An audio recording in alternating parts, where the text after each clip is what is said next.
Hello, welcome to Aaradhya's simple Telugu వంటలు.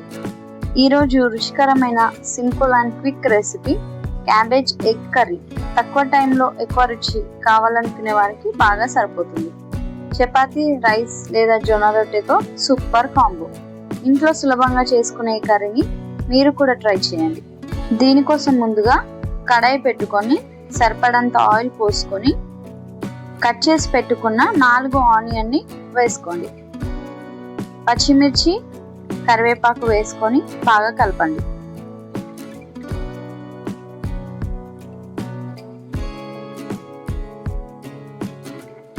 అదంతా కలిపాక 1.5 spoon salt వేసుకోండి. ఇలా ముందుగానే సాల్ట్ వేయడం వల్ల ఆనియన్ అనేది తొందరగా ఫ్రై అవుతుంది. సాల్ట్ వేసుకొని మరొకసారి కలుపుకోండి. ఆనియన్ బ్రౌన్ కలర్ వచ్చేంత వరకు కలుపుకోండి. తర్వాత 1 స్పూన్ అల్లం వెల్లుల్లి పేస్ట్ వేసుకొని చక్కగా కలుపుకోండి. తర్వాత 1/2 స్పూన్ పసుపు వేసి మరొకసారి కలపండి. తర్వాత అందులోనే కొంచెం ధనియాల పొడి వేసుకొని మరొకసారి కలిపి ముందుగా మనం కడిగి పెట్టుకున్న క్యాబేజ్ని వేసుకొని చక్కగా కలపండి.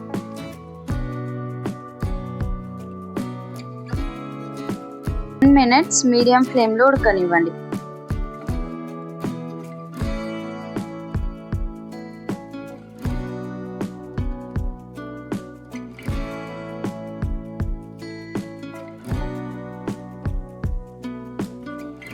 మూత తీసి చూసి మరొకసారి బాగా కలిపి 2 స్పూన్స్ కారం వేసుకొని చక్కగా కలుపుకోండి.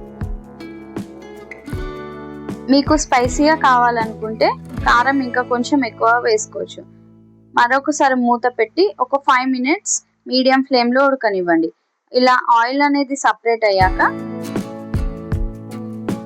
కొన్ని వాటర్ పోసి క్యాబేజ్ని కొద్దిగా ఉడకనివ్వండి.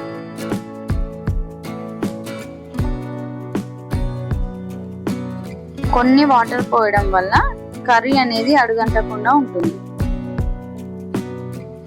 మరొకసారి కలిపి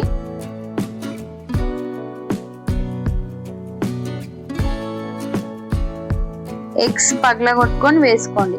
నేను ఇక్కడ 8 ఎగ్స్ వేసుకుంటున్నాను. మీకు కర్రీకి సరిపడంత ఎగ్స్ వేసుకొని మూత పెట్టండి. ఎగ్స్ వేసిన వెంటనే కలపకూడదు. ఒక 5 మినిట్స్ తర్వాత మూత తీసి నెమ్మదిగా కలపండి. ఈ ఎగ్స్ని కూడా మీరు మీడియం ఫ్లేమ్లోనే ఉడకనివ్వండి. తర్వాత ఇలా చక్కగా కలుపుకోండి. 10 మినిట్స్ చక్కగా ఉడికాక ఎగ్స్ అనేవి చాలా బాగా ఉడుకుతాయి. తర్వాత కొద్దిగా కొత్తిమీర వేసి స్టవ్ ఆఫ్ చేసుకోండి. ఈ కర్రీని మీరు చపాతీతో ఉంటే రుచి అనేది చాలా బాగుంటుంది. ఈ వీడియో మీకు నచ్చినట్లయితే please like and subscribe. Thank you.